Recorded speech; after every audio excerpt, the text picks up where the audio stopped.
Ainda repercutindo um pouco o pavoroso e assustador Grenal de ontem, do Grêmio. Gente, nós precisamos salvar o Grêmio. Nós, torcedores, precisamos salvar o Grêmio. Sabe o que está acontecendo agora, neste momento, com o Grêmio?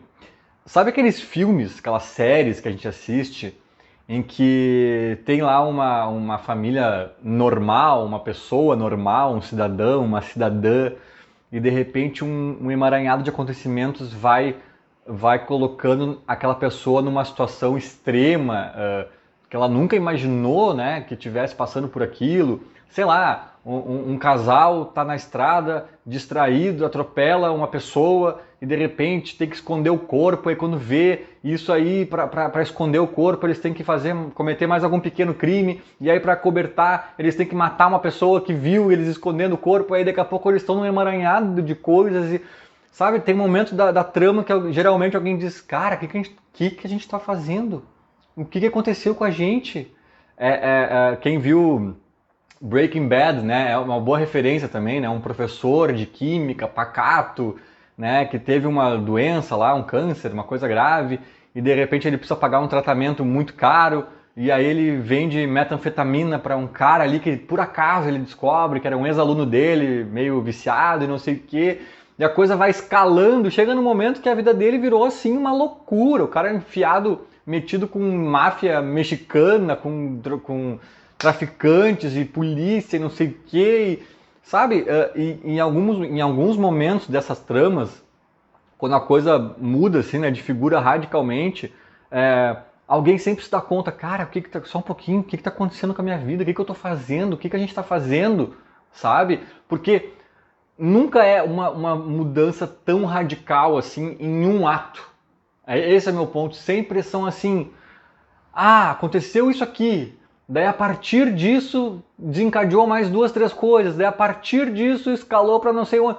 Quando chega num nível que tu já perdeu o controle, tu nem sabe direito como chegou ali, e esse é o Grêmio.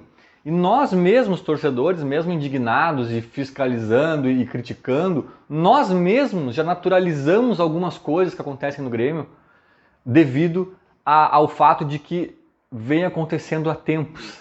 Né? O sucateamento do elenco, por exemplo, é uma coisa que eu falo há tempos e que vem acontecendo há tempos.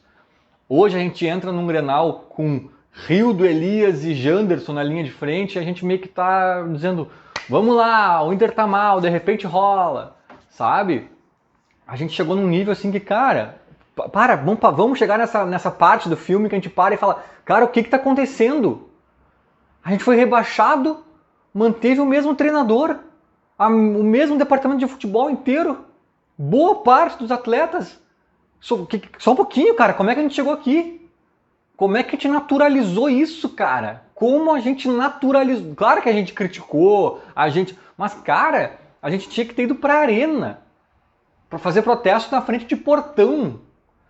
O Grêmio já teve ambientes muito mais insustentáveis para treinadores ou né, para diretor de futebol, vice de futebol, etc., muito mais insustentáveis quando perdeu, sei lá, Libertadores, eu não sei, uma Sul-Americana para um time colombiano. Quando perdeu algum Grenal, jogando 10 vezes mais que o Inter. Eu vou lembrar um para vocês. O Celso Rotti, a situação dele ficou insustentável no Grêmio e naquela ocasião eu até critiquei isso. Eu até achava que não deveriam ter demitido ele. Né? Mas só para a gente ter uma ideia de onde a gente estava e onde a gente chegou. A gente fez um Grenal em Erechim, onde o Inter tinha um time 3 vezes melhor que o Grêmio. Não lembro exatamente o ano disso aí. Acho que eu lembro sim, acho que foi 2000 e... Não foi porque o Rotti foi demitido, eu ia dizer 2008, mas 2008 o Rotti chega a acabar o Brasileirão com o Grêmio, eu acho. Mas enfim, foi um desses anos ali, que veio o Paulo Autuori na sequência e tal. O Grêmio jogou melhor que o Inter. O Grêmio jogou, talvez 2011, não sei. O Grêmio jogou melhor que o Inter daquele Grenal.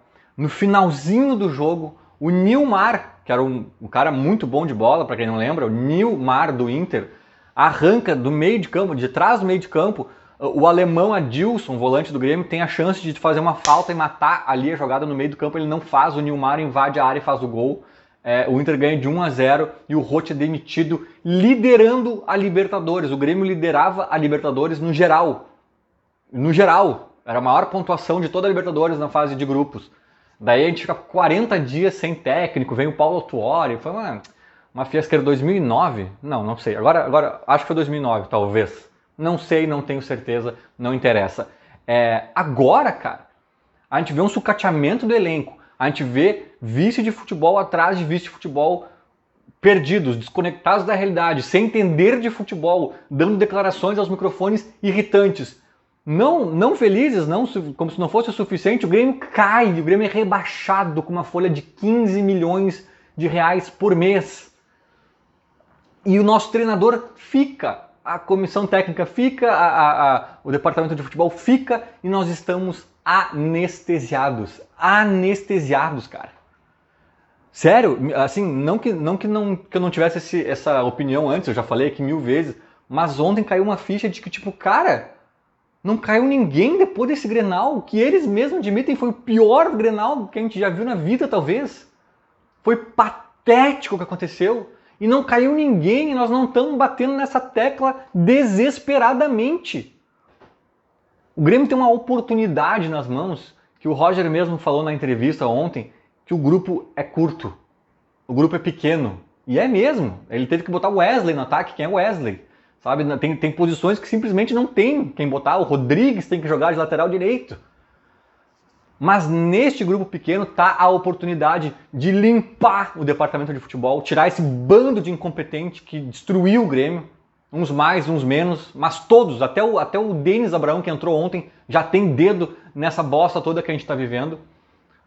Limpar esses caras e colocar pessoas que entendam de futebol, entendam de mercado, tenham relacionamento no mercado, sejam criativos. Um cara que eu não morro de amores, mas que eu vi muita gente sugerindo e que agora cairia como uma luva mesmo, Pelaipe. Pelaipe. Tirar esses caras e botar o Pelaipe, pá, é dar água pro vinho. Não morro de amores pelo Pelaipe, mas com certeza ele faria um trabalho muito melhor. Ele já fez alguns trabalhos bons no próprio Grêmio, né? Ele entende de futebol, ele é esperto, ele é do mercado, ele é criativo, sabe? Então, assim, é uma boa oportunidade, porque não adianta nada a gente contratar mais 5 caras com esses incompetentes contratando para daqui a 2 meses eles tirar o Roger, tirar o 6º técnico e achar que o problema é mais um técnico. O Roger tem um monte de problema, tá? O Roger errou muito no jogo passado, eu já falei de algumas coisas no último vídeo. Até acho que a coletiva do Roger, não sei se foi boa. Eu vi alguns amigos gremistas em grupos de WhatsApp elogiando o Roger, que ele botou o dedo na ferida, é isso mesmo, o grupo é fraco. Eu não sei se isso é coisa que se diga ao microfone, sabe? Tipo, falta qualidade em alguns setores, ele chegou a dizer. Nossa, imagina, o Janderson motivado já é aquilo. Imagina o Janderson sem a confiança do treinador publicamente declarado. Sabe? Isso é a coisa que tu diz economia interna. Olha, Romildo, o Janderson é jogador de Londrina. Olha, Romildo, tem uns 4 ou 5 ali que estão de titular hoje que, sinceramente, não fardam aqui no Araribóia, aqui no campo do Araribóia, na várzea. Ele pode dizer isso pro Romildo e ele tá certo. Inclusive, eu acho que o que o Roger disse aos microfones tá certo. Só que eu não acho que deva se dizer ali, talvez. Né? Então fica aqui um asterisco. Eu acho que o Roger errou na escalação inicial, errou em outras coisas, enfim. Tá fazendo a mesma coisa que estavam fazendo antes e sem meio de campo, com 3 atacantes. Já falei um monte de coisa no último vídeo. Né? Mas não adianta trocar. Vai botar quem agora? Agora vem o Lisca. Depois vai vir o Renato lá em setembro. O que adianta, cara? Sabe? Só que os mesmos caras que destruíram o Grêmio nos últimos anos estão aí já com algumas contratações engatilhadas. Que pavor, que medo disso, que medo disso. Sério, parece que a gente está anestesiado. O jogo de ontem foi uma derrota vexatória que saiu baratíssimo o placar. Eu não sou colorado, eu não acompanho tanto o Inter quanto eu acompanho o Grêmio, mas é óbvio que eu acompanho o Inter de certa forma. E eu me atreveria a dizer, se eu disse que é um dos piores Grêmios de todos os tempos, talvez até o pior sob alguns pontos de vista, eu me atreveria a dizer que também é um dos piores Inters de todos os tempos. Talvez um colorado aí me corrija, não é pra tanto, ou não é, não sei. Mas na minha opinião de gremista, vendo com um pouquinho mais de distanciamento, o Inter é tenebroso, cara. Se o Inter fosse médio, goleava o Grêmio. Se o Inter fosse medíocre, goleava o Grêmio ontem. Né? Então é isso que a gente viu, um Grêmio pavoroso, e não era contra um Inter virtuoso. Um Inter daqueles anos bons deles, com um grande time, com um grande, né, time encaixado, longe disso, cara. Então é pavoroso. E aí, claro que o Roger fez algumas correções de rumo no segundo tempo, até mesmo mexendo um pouco na figura do time, na disposição do time ali, tirou os pontas e tal, tirou o Thiago Silva, né, o Thiago Santos, né, que pelo amor de Deus, cara, cai de maduro a falsa segurança que ele dá pro time, né, os números mostram que é falsa. Ele fez algumas correções de rota, mas o Grêmio continuou perdido e continuou jogando muito mal, essa é a verdade. Talvez eu acredite até a melhora ou a diminuição da piora do Grêmio no segundo tempo, muito mais porque o Inter conseguiu fazer o placar nos acréscimos do primeiro, né, e já entra no segundo tempo ganhando, do que propriamente pelas melhoras do Grêmio.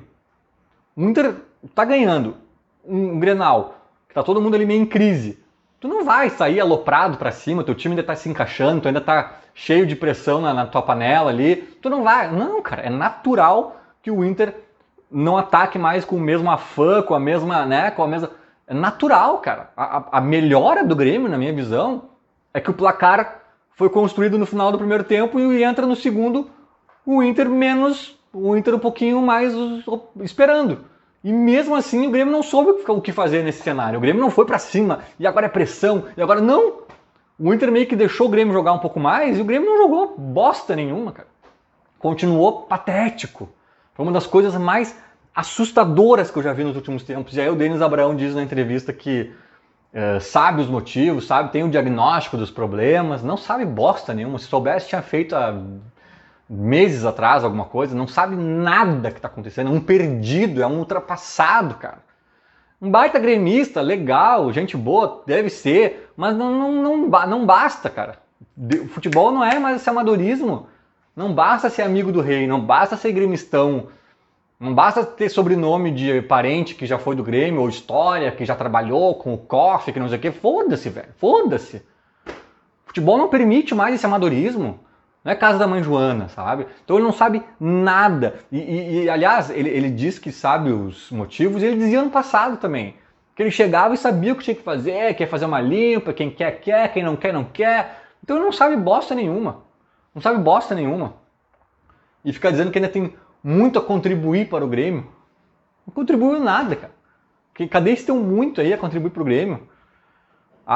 Ele está misturando duas coisas, a capacidade que ele tem de contribuir com o Grêmio, que é quase nula, com a vontade que ele tem de contribuir com o Grêmio. Ele realmente, eu não duvido da vontade que ele tem de tirar o Grêmio do buraco, do gremismo dele.